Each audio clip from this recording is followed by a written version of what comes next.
બાપુ એક સુંદર મજાનો ધાર્મિક અને ભક્તિમય પ્રસંગ છે અને આ પ્રસંગમાં આજે આપણે વાત કરવી છે સંત સમાગમ ભાગ 6, જેમાં આજે આપણે વાત કરવી છે સ્વામિનારાયણ સંપ્રદાયના સર્વોપરી પ્રેરણામૂર્તિ પ્રમુખ સ્વામી મહારાજના જીવન વિશે. પ્રેરણામૂર્તિ પ્રમુખ સ્વામી મહારાજ એક શાંત, અહમ શૂન્ય, સરળ અને સાધુતા સભર આધ્યાત્મિક વ્યક્તિત્વ એટલે પ્રમુખ સ્વામી મહારાજ. પડે પડ બીજા માટે જીવવું અને પોતાની જાતને ભૂલી જઈ પરમાત્મામય રહેવું, તેનું બીજું નામ એટલે પ્રમુખ સ્વામી મહારાજ. વિશ્વ શાંતિ માટે સદા કટિબદ્ધ અને વિશ્વના સૌથી વધુ પ્રભાવક ધર્મગુરુઓમાં આદરણીય સ્થાન ધરાવતા પ્રમુખ સ્વામીજીએ બીજાના ભલામાં આપણું જ ભલું છે. પ્રમુખ સ્વામી મહારાજે જીવનસૂત્ર સાથે અનેકવિધ સેવાઓમાં પોતાનું સમગ્ર જીવન સમર્પિત કર્યું હતું. અસંખ્ય લોકોના તારણહાર પ્રમુખ સ્વામી મહારાજના જીવનના 9 દાયકાઓ સુધી લોકહિત માટે અવિરત 17,000થી વધુ ગામડાઓ નગરોમાં ઘૂમતા રહ્યા. અક્ષરધામ જેવા જગવિખ્યાત સાંસ્કૃતિક ધામ ઉપરાંત જગતભરમાં 1100થી વધુ મંદિરોનું સર્જન કરીને તેમણે સંસ્કૃતિના ચિરંતન સ્મારકો અને લોક સેવાના ધામ સ્થાપ્યા. ભગવાન સ્વામિનારાયણની ગુણાતીત ગુરુ પરંપરાના 5મા ગુરુદેવ આ મહાન સંતે અસંખ્ય લોકોના જીવનમાં આધ્યાત્મિક પ્રેરણાઓ સિંચીને તેમનું જીવન પરિવર્તન કર્યું છે. અનેક મુમુક્ષુઓએ તેમના સાનિધ્યમાં પરબ્રહ્મ દિવ્ય અનુભૂતિ કરી છે, ઉચ્ચ આધ્યાત્મિક શિખર પ્રાપ્ત કર્યું છે. સૌપ્રથમ પ્રમુખ સ્વામી મહારાજના જન્મ વિશે વાત કરીએ તો પ્રમુખ સ્વામી મહારાજનું બાળપણનું નામ શાંતિલાલ હતું. પ્રમુખ સ્વામી મહારાજ એટલે કે શાંતિલાલનો જન્મ 7 ડિસેમ્બર 1921ના રોજ ગુજરાતના સાણસદ ગામમાં થયો હતો. તેમના માતા પિતા મોતીભાઈ અને દિવાળીબેન પટેલ શાસ્ત્રીજી મહારાજના શિષ્યો અને અક્ષર પુરુષોત્તમ સંસ્થાના અનુયાયીઓ હતા. મોતીભાઈ અને દિવાળીબેન બંને સ્વામિનારાયણ સંપ્રદાયમાં સામેલ હતા. દિવાળીબેનનો પરિવાર સ્વામિનારાયણ સંપ્રદાય સાથેનો સંગઠન ભગતજી મહારાજના સમય સુધી વિસ્તર્યો હતો. શાસ્ત્રીજી મહારાજે જન્મ સમયે યુવાન શાંતિલાલને આશીર્વાદ આપ્યા અને કહ્યું કે તેમના પિતાને કહ્યું કે આ બાળક અમારું છે, જ્યારે યોગ્ય સમય આવે ત્યારે કૃપા કરીને તે અમને પરત આપજો. તે હજારો લોકોને ભગવાનની ભક્તિ તરફ દોરી જશે. તેના દ્વારા હજારો લોકોને મુક્તિ પ્રાપ્ત થશે. શાંતિલાલની માતાએ તેમને શાંત અને મૃદુભાષી છતાં મહેનતુ અને સક્રિય બાળક તરીકે વર્ણવ્યા. તેમના બાળપણના મિત્રો યાદ કરે છે કે શાંતિલાલે શહેરમાં અને શાળામાં અનેક પ્રામાણિક, વિશ્વનીય, પરિપક્વ અને દયાળુ છોકરા તરીકે પ્રતિષ્ઠા વિકસાવી હતી. નાનપણમાં પણ એક અસામાન્ય સહાનુભૂતિ ધરાવતો હતો, જેના કારણે બીજાઓ મોટા અને નાના મામલાઓમાં તેમના મંતવ્યો અને ચુકાદાઓ શોધી કાઢવા અને તેમના પર વિશ્વાસ કરવા લાગ્યા. શાંતિલાલનો ઉછેર એક સરળ ઘરના વાતાવરણમાં થયો હતો, કારણ કે તેનો પરિવાર સાધારણ સાધનનો હતો. તેમ છતાં તેમણે ભણતરમાં ઉત્તમ કામગીરી કરી. સાધુ બનતા પહેલા 17 વર્ષ તેમણે ઘરે ગાળ્યા હતા. શાંતિલાલને ફક્ત 6 વર્ષ શાળામાં જવાની તક મળી હતી. જેમ જેમ તે મોટો થયો, શાંતિલાલ તેના પરિવારના ખેતરમાં કામકાજ કરીને તેમના ઘરની મદદ કરતા. શાંતિલાલ નાનપણથી જ આધ્યાત્મિકતા તરફ મક્કમ હતા. નિશાળનું કામ પૂરું કર્યા પછી તે ઘણીવાર ગામના હનુમાનજી મંદિર તરફ જતા, જ્યાં તે અને નાનપણનો મિત્ર હરિદાસ નામના હિન્દુ પવિત્ર માણસના પ્રવચનો સાંભળતો. કિશોર વયે શાસ્ત્રીજી મહારાજ સાથે શાંતિલાલનું બંધન ગાઢ બન્યું અને તેમની નિષ્ઠા અને બુદ્ધિએ ઘણા લોકોને સાથીદારપણામાં પ્રભાવિત કર્યા. ઘણાને લાગ્યું કે શાંતિલાલ શાસ્ત્રીજી મહારાજની આધ્યાત્મમાં સ્વામિનારાયણ સાધુઓના હુકમમાં જોડાવાથી સાધુ જીવનનો આરંભ કરશે. ત્યાં સુધી તે માત્ર સમયની વાત છે. 7 નવેમ્બર 1939ના રોજ જ્યારે શાંતિલાલ 17 વર્ષના થયા ત્યારે તેમને તેમના ગુરુ શાસ્ત્રીજી મહારાજનો એક પત્ર મળ્યો, જેમાં સાધુમાં જોડાવા કહ્યું. તેમના માતા પિતાએ તેમની પરવાનગી અને આશીર્વાદ આપ્યા અને શાંતિલાલ તે દિવસે શાસ્ત્રીજી મહારાજ અને તેમના સાધુઓમાં જોડાવા માટે ઘરેથી નીકળ્યા. શાસ્ત્રીજી મહારાજે 22 નવેમ્બર 1939ના રોજ અમદાવાદના આંબલીવાડી પોળ ખાતે શાંતિલાલ પ્રાથમિક દીક્ષા પાર્ષદ દીક્ષા આપી અને તેમનું નામ શાંતિ ભગત રાખ્યું. શાસ્ત્રીજી મહારાજે નવી શરૂ કરેલી પહેલી વિનંતી એ હતી કે શાંતિ ભગતને તેના માટે સંસ્કૃતનો અભ્યાસ કરવાની હતી. શાંતિ ભગતે આ ઈચ્છાનું પાલન કર્યું અને તેમના અભ્યાસમાં ઉત્તમ પુરવાર થયા. શાંતિલાલે શાસ્ત્રીજી મહારાજને પોતાના ગુરુ માન્યા હતા. પ્રમુખ સ્વામી મહારાજે 1940માં BAPSના સ્થાપક શાસ્ત્રીજી મહારાજ પાસેથી ભગવતી દીક્ષા લીધી, જેમણે પછીથી તેમને 1950માં BAPSના પ્રમુખ અને ગુરુ તરીકે નિયુક્ત કર્યા. યોગીજી મહારાજ પ્રમુખ સ્વામી મહારાજને તેમના આધ્યાત્મિક અનુગામી અને BAPSના ગુરુ તરીકે ઘોષણા કર્યા, જેની ભૂમિકા તેમણે 1971માં શરૂ કરી હતી. BAPS પ્રમુખ તરીકે પ્રમુખ સ્વામી મહારાજે ગુજરાત કેન્દ્રિત સંસ્થાને વિશ્વ ફલક પર ફેલાવી તેમણે નવી દિલ્હી અને ગુજરાતના ગાંધીનગરમાં સ્વામિનારાયણ અક્ષરધામ મંદિરો સહિત 1200થી વધુ સ્વામિનારાયણ મંદિરો બનાવ્યા. તેમણે BAPS દાનના પ્રયત્નોને પણ આગળ ધપાવ્યો હતો. તેમણે કુદરતી હોનારતો વખતે લોકોને ખૂબ જ મદદ કરી હતી. તેમણે અનેક નિઃશુલ્ક ગુરુકુળો અને હોસ્પિટલોનું નિર્માણ પણ કરાવ્યું હતું. પોતાના અક્ષરધામ ગમન પહેલા તેમણે મહંત સ્વામી મહારાજને પોતાના આધ્યાત્મિક વારસદાર તરીકે નિયુક્તિ કરી હતી. મહંત સ્વામી મહારાજ પણ આજે પોતાના ગુરુની જેમ BAPS સંસ્થાને વિશ્વ ફલક પર પહોંચાડી રહ્યા છે. પરમ પૂજ્ય પ્રમુખ સ્વામી મહારાજની દિવ્ય જીવન યાત્રા સમયરેખા વિશે એક નજર દોડાવીએ. તારીખ 7/12/1921 માગસર સુદ 8મ બુધવાર સંવંત 1978 ચાણસદ ગામે સવારના 8ના સુમારે પ્રાગટ્ય. તારીખ 7/11/1939 ગૃહ ત્યાગ. તારીખ 22/11/1939ના રોજ અમદાવાદમાં બ્રહ્મ સ્વરૂપ શાસ્ત્રીજી મહારાજના વરદ હસ્તે પાર્ષદી દીક્ષા. તારીખ 10/1/1940ના રોજ ગોંડલ અક્ષરદેરીમાં બ્રહ્મ સ્વરૂપ શાસ્ત્રીજી મહારાજે ભગવતી દીક્ષા આપી નારાયણ સ્વરૂપદાસ નામ ધારણ કરાવ્યું. ઈસવીસન 1939થી 1946 સુધી સંસ્કૃતનો અભ્યાસ, મંદિર નિર્માણની સેવા, શાસ્ત્રીજી મહારાજની સેવા. તારીખ 21/5/1950 બ્રહ્મ સ્વરૂપ શાસ્ત્રીજી મહારાજ દ્વારા માત્ર 28 વર્ષની ઉંમરે BAPS સંસ્થાના પ્રમુખ પદે વરણી. ઈસવીસન 1959-60માં બ્રહ્મ સ્વરૂપ યોગીજી મહારાજની સાથે પ્રથમ વિદેશ ધર્મયાત્રા. તારીખ 27/11/1959ના રોજ બ્રહ્મ સ્વરૂપ યોગીજી મહારાજે પ્રમુખ સ્વામી મહારાજનો સર્વપ્રથમ વખત 48મો જન્મ જયંતિ મહોત્સવ ઉજવીને દર વર્ષે તેમનો જન્મોત્સવ ઉજવવાની ભક્તોને આજ્ઞા કરી.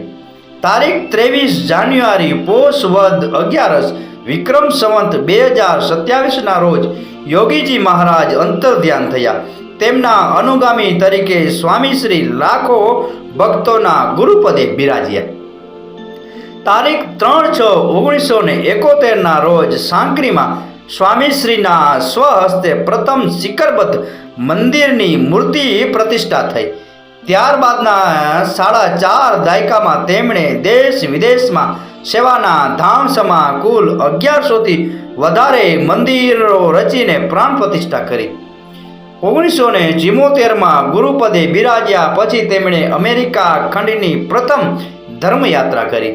ઠેર ઠેર કીટુ ધ સિટી બહુમાનો દ્વારા તેમને બિરદાવાયા. અમેરિકા ખંડમાં ન્યૂયોર્ક ખાતે સૌપ્રથમ BAPS મંદિર રચ્યું. ત્યાર પછીના 4 દાયકામાં તેમણે USAમાં પથ્થરમાંથી નિર્મિત ભારતીય પરંપરાગત શૈલીના 6 શિખરબદ્ધ મંદિરો અને અન્ય 70 મંદિરોની પ્રાણ પ્રતિષ્ઠા કરી. 1981માં 7 માર્ચથી 13 એપ્રિલ અમદાવાદ ખાતે ભગવાન સ્વામિનારાયણ દ્વિશતાબ્દી મહોત્સવ ભવ્યતાથી સતત 37 દિવસ દરમિયાન ઉજવ્યો, જેમાં 80 લાખ કરતાં વધુ લોકોએ ભાગ લીધો અને આ પ્રસંગે એક સાથે 207 સુશિક્ષિત યુવાનોને ત્યાગાશ્રમની દીક્ષા આપી ભારતીય આધ્યાત્મિક ઇતિહાસમાં એક સુવર્ણ પૃષ્ઠ રચ્યું. તારીખ 5/2/1983ના રોજ પ્રમુખ સ્વામી મહારાજને 62 વર્ષની ઉંમરે હૃદયરોગનો હુમલો આવ્યો. ત્યાર પછી પણ તેમણે 30 વર્ષ સુધી દિવસ રાત પુરુષાર્થ કરીને અનેકવિધ સેવા કાર્યો આગળ ધપાવ્યા. ઈસવીસન 1984માં વેટિકનમાં કેથોલિક ખ્રિસ્તી ધર્મવડા પોપ જોહન પોલ બીજા સાથે મુલાકાત કરી ધર્મ સંહિતાનો આદેશ આપ્યો. 1985માં લંડન યુકેમાં ભારતીય સંસ્કૃતિનો દિગ્વિજય કરતો અપૂર્વ કલ્ચર ફેસ્ટિવલ ઓફ ઇન્ડિયા યોજીને ઇંગ્લેન્ડમાં સાંસ્કૃતિક મોજું પ્રસરાવ્યું. આ પ્રસંગે ભક્તોએ QPR સ્ટેડિયમમાં તેમને સુવર્ણ તુલાનું બહુમાન આપ્યું. સ્વામીશ્રીએ એ બહુમાન રાશિ ગુજરાતમાં કરમસદ ખાતે મેડિકલ કોલેજના નિર્માણમાં અર્પણ કરી દીધી. 1985માં 22 ઓક્ટોબરથી 19 ડિસેમ્બર અમદાવાદમાં સતત 59 દિવસનો અક્ષર બ્રહ્મ ગુણાતીતાનંદ સ્વામી દ્વિશતાબ્દી મહોત્સવ ઉજવ્યો, જેમાં 80 લાખ કરતાં વધુ લોકો ઉમટ્યા અને પવિત્ર સંદેશ મેળવ્યો. 1987-88માં ગુજરાતના કારમાં દુષ્કાળમાં સ્વામીશ્રીએ વિરાટ પાયે દુષ્કાળ રાહત કાર્યો કર્યા. હજારો પશુઓનું નવું જીવન આપવા વિશાળ પાયે વૈજ્ઞાનિક અભિગમથી કેટલ કેમ્પ્સ કર્યા. 1988માં 7 એપ્રિલથી 12 જાન્યુઆરી સ્વામીશ્રીની 12મી વિદેશ ધર્મયાત્રા દરમિયાન તેનું બ્રિટન પાર્લામેન્ટમાં સન્માન થયું. 1988માં સ્વામીશ્રીની 12મી વિદેશ ધર્મયાત્રા દરમિયાન તેમનું કેનેડાની પાર્લામેન્ટમાં સન્માન થયું. 1990માં 22થી 26 મે દરમિયાન વલ્લભ વિદ્યાનગર ખાતે 36,000 બાળકો યુવાનોની આંતરિક શક્તિઓને ખીલવતો અપૂર્વ આંતરરાષ્ટ્રીય બાળ યુવા મહોત્સવ યોજાયો. 1991માં 12 જુલાઈથી 11 ઓગસ્ટ અમેરિકામાં ન્યૂ જર્સી ખાતે 11 લાખથી વધુ લોકોને ભારતીય સંસ્કૃતિનો અપૂર્વ સંદેશ આપતો ભવ્ય કલ્ચર ફેસ્ટિવલ ઓફ ઇન્ડિયા ઉજવ્યો. 1992માં ગાંધીનગરમાં યોગીજી મહારાજના શતાબ્દી મહોત્સવની ભવ્ય ઉજવણી કરી. ગાંધીનગરમાં સ્વામિનારાયણ અક્ષરધામ મહામંદિર રચી સ્વામીશ્રીએ તેનું આ પ્રસંગે લોકાર્પણ કર્યું. 1993માં મહારાષ્ટ્રમાં ભૂકંપ રાહત સેવાઓ કરી 2 ગામ દત્તક લઈ તેનું નવનિર્માણ કર્યું. 1995માં 20મી ઓગસ્ટના રોજ ઇંગ્લેન્ડની ધરતી પર લંડનમાં વિશ્વની 8મી અજાયબી સમા ગણાતા ભવ્ય મંદિરનું નિર્માણ કર્યું અને ભારતીય સંસ્કૃતિના મહિમાનો ઉદ્ઘોષ કર્યો. મુંબઈમાં સ્વામીશ્રીનો ભવ્ય અમૃત મહોત્સવ ઉજવાયો. તે પ્રસંગે મુંબઈમાં તેમણે વિશાળ નેત્ર હોસ્પિટલનું લોકાર્પણ કર્યું. ત્યાર પછીના 2 દાયકા દરમિયાન તેમણે કુલ 7 હોસ્પિટલો અને 11 કરતાં વધારે દવાખાનાઓ સ્થાપી લાખો લોકોની સારવાર કરી નવું જીવન આપ્યું. BAPSને યુનો દ્વારા કન્સલ્ટેટિવ સ્ટેટસ આપવામાં આવ્યું. 1997માં લંડનમાં સેન્ટ જેમ્સ પેલેસ ખાતે બ્રિટનના રાજવી પ્રિન્સ ચાર્લ્સે સ્વામીશ્રીને સત્કાર્યા. સૌરાષ્ટ્રમાં પૂર અસરગ્રસ્તોની સેવા કરી. 1998માં 7 જુલાઈના રોજ પ્રમુખ સ્વામી મહારાજે ન્યૂયોર્ક ખાતે હૃદયની બાયપાસ સર્જરી કરાવી. 1999માં નેરોબી ઈસ્ટ આફ્રિકામાં પ્રથમ શિખરબદ્ધ મંદિરની મૂર્તિ પ્રતિષ્ઠા, ઇઝરાયલમાં યહૂદી અને ખ્રિસ્તી ધર્મસ્થાનોમાં જઈ સદભાવનાની પ્રાર્થના કરી. યહૂદી ધર્મવડા રબાઈ શ્રી બાક્ષીડોરના સાથે સંવાદિતા મુલાકાત કરી. 2000માં Guinness Book of World Record દ્વારા BAPS સ્વામિનારાયણ મંદિર લંડનને વિશેષ બહુમાન પ્રાપ્ત કર્યું. આંધ્રપ્રદેશના વિનાશકપુરમાં સેવા કાર્ય કર્યા. ઈસવીસન 2000માં 29 ઓગસ્ટના રોજ યુનોમાં મિલેનિયમ વર્લ્ડ પીસ સમિટમાં સંબોધન કરી સ્વામીશ્રીએ યુનોમાં વિશ્વ ધર્મ સંવાદિતા હાકલ કરી. સૌરાષ્ટ્રના દુષ્કાળગ્રસ્ત વિસ્તારોમાં કેટલ કેમ્પ અને રાહત કાર્ય. સૌરાષ્ટ્ર કરમસદ ખાતે કન્યાઓ માટે અદ્યતન શૈક્ષણિક સંકુલ સ્વામિનારાયણ વિદ્યાપીઠનો પ્રારંભ. વ્યસન મુક્તિ અભિયાન. 4 લાખ લોકોને વ્યસન મુક્ત કરાયા. ડભોઈમાં 50 વર્ગના લોકો માટે જનરલ હોસ્પિટલનો પ્રારંભ થયો. ઈસવીસન 2000માં ટોરન્ટોના મેયર મેલ લાસ્ટમેન સ્વામીશ્રીને કી ટુ ધ સિટી અર્પણ કર્યો. ઈસવીસન 2000માં 4 ઓક્ટોબરના રોજ અમેરિકાના પ્રેસિડેન્ટ બિલ ક્લિન્ટન તથા યુનોના અધ્યક્ષ કોફી આનંદ સાથે સ્વામીશ્રીની ઐતિહાસિક મુલાકાત. 2001માં ગુજરાતમાં આવેલા વિનાશક ભૂકંપ પછી વિરાટ પાયે પુનર્વસનનું વિરાટ સેવા કાર્ય. 15 ગામો વસાહતો દત્તક લઈ તેનું નવનિર્માણ કર્યું. 49 શાળાઓનું પુનર્નિર્માણ. 409 ગામડાઓમાં રાહત સામગ્રીનું વિતરણ કર્યું. ઓરિસ્સામાં પૂરની અસરગ્રસ્ત દત્તક લીધેલા 4 ગામોનું પુનર્નિર્માણ કરી લોકાર્પણ કર્યા.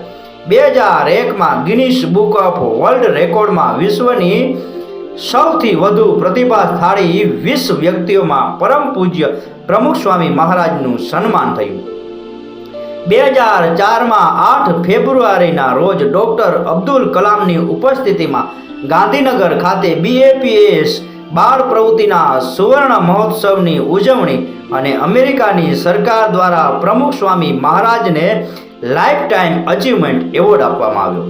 2004માં દક્ષિણ આફ્રિકામાં આવેલા વિનાશક સુનામી હોનારતમાં તારાજ થયેલા તામિલનાડુ રાજ્યના પટ્ટીકુલમ કુપમ અને મહાબલીપુરમ કુપમ દત્તક લઈ તેનું લોકાર્પણ કર્યું.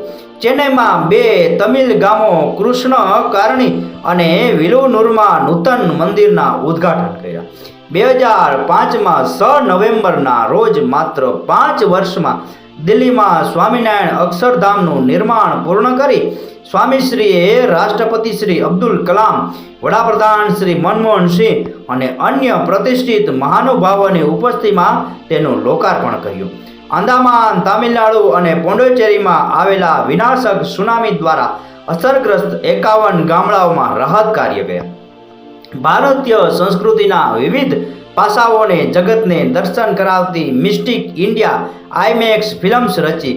2006માં સુરતમાં આવેલા ભારે વરસાદને કારણે જળપ્રલયમાં તારાજ થયેલા લોકો માટે રાહત કાર્ય કર્યા. 2007માં prime minister of Canada, mayor of Toronto અને પ્રીમિયર ઓફ ઓન્ટારિયોની હાજરીમાં સ્વામીશ્રીએ મંદિર ઉદ્ઘાટિત કર્યું. 2007માં બાળમંડળો દ્વારા વ્યસન મુક્તિ અભિયાન આદર્યું, જેમાં 6,30,000 લોકો વ્યસન મુક્ત થયા. યુવાનોના સર્વાંગી ઘડતર માટે સારંગપુરમાં યુવા તાલીમ કેન્દ્રનો પ્રારંભ થયો. BAPS સંસ્થાના ભવ્ય શતાબ્દી મહોત્સવની અમદાવાદ ખાતે શાનદાર ઉજવણી. 4 દિવસ સાંસ્કૃતિક કાર્યક્રમમાં લાખો મુમુક્ષુઓએ જીવન ઘડતરની પ્રેરણા મેળવી. Guinness Book of world records દ્વારા પ્રમુખ સ્વામી મહારાજને 2 બહુમાન અર્પણ થયા. એક દિલ્હીનું BAPS સ્વામિનારાયણ અક્ષરધામ, વિશ્વનું સૌથી મોટું સર્વાંગ પરિપૂર્ણ હિન્દુ મંદિર, અને બીજું પ્રમુખ સ્વામી મહારાજે વિશ્વના 5 ખંડોમાં સૌથી વધુ 713 મંદિરોનું વિક્રમી સર્જન કર્યું. 2008માં લંડન BAPS સ્વામિનારાયણ મંદિરને બ્રિટન સરકાર દ્વારા પ્રાઇડ ઓફ પ્લેસ એવોર્ડ એનાયત થયો. બિહારમાં પૂર રાહતગ્રસ્ત કાર્ય અને અમેરિકામાં ત્રાટકેલા હાઈકે વાવાઝોડામાં અસરગ્રસ્તોની વહારે. 2009માં સૌરાષ્ટ્ર તેમજ દક્ષિણ આફ્રિકામાં અતિવૃષ્ટિમાં અનેક ગામડાઓમાં રાહત કાર્ય. લંડનમાં BAPS સ્વામિનારાયણ મંદિરને Queen's award for voluntary services award એનાયત થયો. 2010માં 4 જુલાઈ BAPS સ્વામિનારાયણ અક્ષરધામ દિલ્હીમાં BAPS સ્વામિનારાયણ શોધ સંસ્થાનો મંગલ પ્રારંભ. 2011માં સ્વામિનારાયણ અક્ષરધામ દિલ્હીને રીડર્સ ડાયજેસ્ટ દ્વારા 21મી સદીની 7 અજાયબીઓમાં સ્થાન. અમેરિકાના ન્યૂ જર્સી ખાતે રચાઈ રહેલ ભવ્ય સ્વામિનારાયણ અક્ષરધામનો શિલાપૂજન વિધિ. ટાંઝાનિયામાં થયેલા વિસ્ફોટ અને જાપાનમાં આવેલા સુનામી ભૂકંપમાં અસરગ્રસ્તોની સેવા. 2012માં 15 જૂનના રોજ અમદાવાદમાં સ્વામીશ્રીને પેસમુકર મૂકવામાં આવ્યું. 2012માં અમદાવાદમાં BAPS યોગીજી મહારાજ હોસ્પિટલનું ઉદ્ઘાટન. 2013માં અમદાવાદ ખાતે BAPS યુવા પ્રવૃત્તિ ષષ્ઠી પૂર્તિ મહોત્સવ ઉજવ્યો, જેમાં 60,000 જેટલા યુવાનો રચનાત્મક બન્યા. 2013માં વડોદરા ખાતે નૂતન BAPS શાસ્ત્રીજી મહારાજ હોસ્પિટલનો શુભારંભ. 2014માં 10 ઓગસ્ટના રોજ અમેરિકાના ન્યૂ જર્સી ખાતે રોબિન્સવિલમાં પરમ પૂજ્ય પ્રમુખ સ્વામી મહારાજે અક્ષરધામ સંકુલમાં નૂતન મંદિરનું ઉદ્ઘાટન, અક્ષરધામ મહામંદિરનું ભૂમિતલ પૂજન કર્યું. બ્રહ્મ સ્વરૂપ શાસ્ત્રીજી મહારાજ સાર્થ શતાબ્દી વર્ષ ઉપક્રમે 23,000 વૃક્ષોનું વાવેતર અને યુવાનો દ્વારા 5,72,100 cc રક્તદાન, આ ઉપરાંત અનેકવિધ સેવા કાર્યો કર્યા. 2015માં ડૉક્ટર APJ અબ્દુલ કલામે પ્રમુખ સ્વામી મહારાજના આધ્યાત્મિક સ્વાનુભવો પર પુસ્તક ટ્રેન્સેન્ડન્સ લખીને સ્વામીશ્રીના હસ્તકમળમાં અર્પણ કર્યું. 2016માં 3 થી 13 મે પ્રમુખ સ્વામી મહારાજે BAPS સ્વામિનારાયણ મંદિર સાળંગપુરનો 10 દિવસીય શતાબ્દી મહોત્સવ હજારો ભક્તની ઉપસ્થિતિમાં ઉજવ્યો. 2016માં 13 ઓગસ્ટ પ્રમુખ સ્વામી મહારાજે BAPS સ્વામિનારાયણ મંદિર સારંગપુર ખાતે સંવંત 2072 શ્રાવણ સુદ દસમના રોજ સાંજે 6 વાગ્યે અક્ષર ગમન કર્યું. બાપુ, આ હતો સંત સમાગમ ભાગ 6 અને જેમાં આપણે વાત કરી છે સ્વામિનારાયણ સંપ્રદાયના મહાન પ્રમુખ સ્વામી મહારાજ વિશે. આ પ્રસંગ, આ કથા, આ વાર્તા પૂરેપૂરી સાંભળી એ બદલ આપનો ખૂબ ખૂબ આભાર. આપનો દિવસ શુભ રહે. મહાદેવ હર.